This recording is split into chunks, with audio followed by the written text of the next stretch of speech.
вызову. С каждым вызовом мы растем умственно и эмоционально. Мы идем вперед с высоко поднятой головой. With each challenge, we grow mentally and emotionally.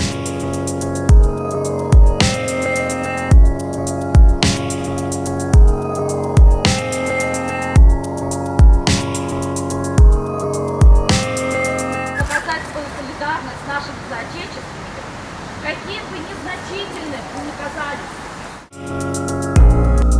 Živie Belarus. I started working in Belarus 30 years ago this year. I ran projects in Homil. Even then I saw women starting to self-organize in the shadow of Chernobyl. I saw all sorts of very strong women getting together and finding their own answer to their own problems. Мы здесь чрезвычайно сильны. Мы можем распространять правду о том, что на самом деле происходит в Беларуси. Мы можем говорить вещи открыто, не опасаясь ареста. Мы можем писать сообщения поддержки. Мы можем получать больше сторонников свободы, чтобы приумножить энергию солидарности с Беларусью.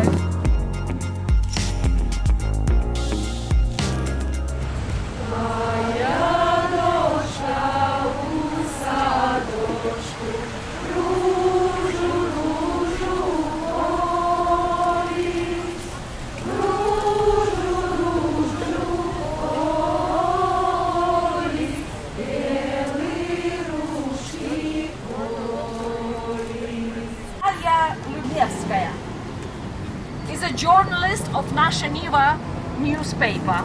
His years-old son was taken from school by social services after she was 5 minutes late in collecting him. Darina Losik, wife of a political prisoner, Igor Losik, is an activist, blogger and consultant at Radio Svoboda in Belarus.